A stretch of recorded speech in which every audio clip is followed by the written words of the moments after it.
to welcome you back to Dad's Reflecting, where we have real conversations about fatherhood, growth, and everyday challenges. And today I'm going to be chopping up with someone who's on their journey, and that's a father as well. And I'm gonna go ahead and get right into it. What's up, Rob? How you been? Yeah, not much, man. I've been doing pretty good, man. Just working. You know how it is. Yeah. So today we're just gonna touch on the topic of the importance of health and fitness. And what does that mean to you, being a father and your fitness? How does that matter to you? And to me, it's about trying to be here for my kids, man. And then also to make sure I'm not a burden to them. But then also Yeah. provide a good example. Because when I really started my fitness journey the last couple years, I take my kids walking with me. I go play basketball with them. And that has changed them a little bit. My son, he'll send me pictures of his Apple Watch, show me what run he did today or how many steps he did. So like that inspiration that they got from me is really Hmm. is giving them another tool for the toolbox. Like take care of yourself, health as well. Like, it's Yeah. just beautiful to see them also get involved. Yeah. Okay. So what about this? The dad bod. How do you feel about the stereotype of the dad bod? I mean, I understand it because I work in construction, oil and gas. So it's in the male dominated industry. You see that a lot. And because it's so hard for some dads to find the time to put the work into themselves, we sort of get used to it almost. We're used to seeing, overweight. And some people even see it as a sign of success. Like he's got a good job, he's eating good.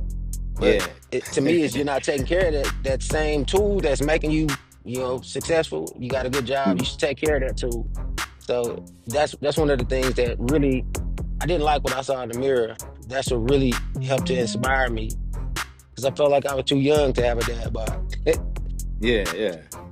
All right. So what are some practical ways you think that stay fit? My biggest thing is just staying active. Like where I'm at right now is real cold. It's in the teens and 20s sometimes. So even if I just go for, a 30-minute walk, do some push-ups, just always staying active to put in some kind of actual work every day, just to work on myself, work on my body, work on my fitness. Okay. How do you feel accountability plays into staying fit as well as a dad? Man, it's good when you have somebody that can hold you accountable. Like if you have a workout partner or some brothers and friends that are like, stand on you. You want to go work out, you want to go run. But at the end of the day, I think it comes down to discipline. Like discipline is so much more important than motivation. So you just got to be disciplined. Like get up every day, do 10 push-ups, and then those will get too easy. So you start doing 20, and you start like if you're just disciplined, you'll start seeing the results. But the discipline is to me, that's a form of accountability for me, like just to stay disciplined. So I'm making sure I'm doing this for me. Right. Okay. So what about what do you think of the mental health benefits that comes from fitness as well? Oh man, it's so much. Cause one of the things that really got me started was my big brother Ronnie. He brought Mhm. up to me right before I was turning 40 that I was gonna be the same age that my dad was when he died, and my son was gonna be the same age that I was when my dad died. And man, that got me out there, got me motivated to get out there and move around and stuff. But then it opened me up, man. I started feeling, even before I saw the results, started feeling better, like come home tired and, sweaty and stuff. But I'm like, oh man, I'm feeling good. Like you feel more limber, you feel more spry. You almost feel like you get a little bit of your youth back once you start getting some of Yeah. these grades and stuff Yeah. in. But Telling you. you Yeah. start going play basketball with the nephews and you dominating them and stuff. And it's like, okay, I see you. So like, it almost it's like a double-edged sword. Like once you start doing it, you start feeling better, you start moving better, you start feeling better about yourself. So that inspires you to keep going and to do more. So it's like Yeah. it compounds so much. Yeah. So you mentioned something earlier that was key too. You mentioned prioritizing movement. So prioritizing movement. What are some of the ways you prioritize your movement? Like I say, I don't run as much as I used to, but I still get out there. I still take a Yeah. walk every day. Man, even if it's just simple stuff, I do some standing squats. I do some of those at work. Man, I got my What's up? push-up board. I do my crunches, and then crazy as it sounds, man, last night I went to a line dance class. Just Hmm. like some little trail ride line dances.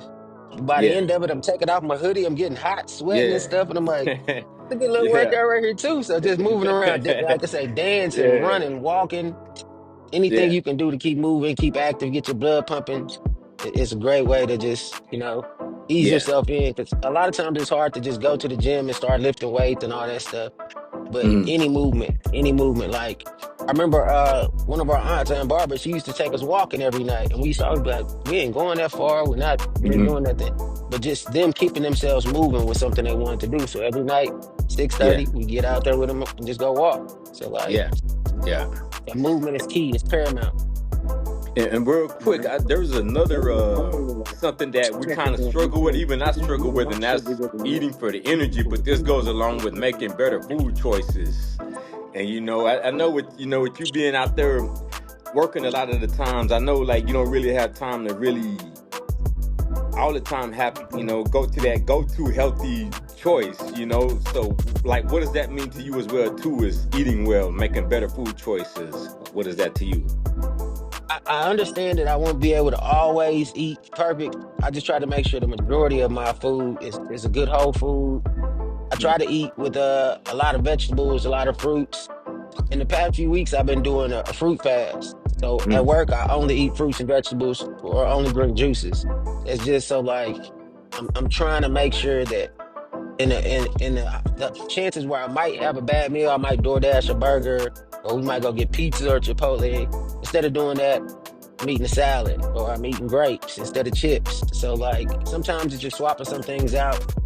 Some of the fitness influencers that I follow, they're like, you don't have to have every meal be, Yeah. salad or quinoa and stuff like that. Just make Yeah. sure the majority of it is good. So like Yeah. if you can make some swap outs or just, like most of my lunches are just it's a salad. I might throw a little bacon on there, but Yeah. Yeah. spinach, Yeah. tomatoes, avocados. Yeah. Yeah. So that's what So it is. Just and go ahead. also too, I mean, what about this? How do you handle your stress and anxiety and depression? This also goes along back to what we meant about the mental part. Do you feel like that you have time throughout the day or at the end of the One of the day? things, um, the what exercising really helped me with stress. It was probably about a year and a half ago. This really beautiful woman stopped messing with me, and that's when I started hitting them Yeah. 10 miles a day, man. I was sweating out Yeah. them problems, man, sweating them out. Just put my headphones in, get me a good Yeah. little playlist, a little broken heart playlist, and run. Like Yeah. that's why I ended up getting that tendonitis that summer Yeah. because all that running. Yeah. I Yeah. was running the stress away, man. Running the stress away. But honestly, I do. I want my little ashwagandha to help with stress. Yeah. I try to just, as I'm getting older, I've tried to let fewer things stress me out. Like, not Mm, everything is my concern, not everything is mine to fix. true. So a lot of times it's just not pulling in so much and letting it stress me. But then, like I said, I do have some ways. Like, even if I just go take a walk, if my girl is getting on my nerves or I'm stressed from work, I just Yeah. go. Like, I live right next to a park, so I just go walk around the park. Let's say Mm, 30 minutes. I'll be in yeah. this jacket here, bundled up in Yeah. 20-degree weather, going for a Yeah. walk. Because Yeah. it's being outside is a great way for me to clear my mind. And then that physical activity, I'm just really, I get so psyched up and so into that can just relieve some stress, take some other things off my mind also. Yeah, okay. And sleep, that's another thing that helps with fitnesses too, and just your mental health is getting enough sleep. Do you feel like you get enough sleep with being constantly working? Are you making time for get enough adequate amount? I'm working on that. That's one of the things I'm lacking right now. But Yeah, I've gotten to that older age where I'm like I'm setting myself a bedtime because I know I got to be up at 5 every morning. So I'm like yeah, 9:30 we winding down, man. 9:30 is the cutoff. So I'm trying to make sure I get that active sleep where I can just rebuild and refresh my body. So I'm working on that. That's one of the things. 'Cause I'm older, but I'm still young. So I might want to stay on the phone or go out or something. But I'm working on that, trying to set myself a strict bedtime and just laying it down, give my body time to regenerate. yeah. Okay, so how do you feel about making fitness a family activity? What's some things you would do if you wanted to bring the family into it? Some ideas. Man, you have to know your family, know what they're into.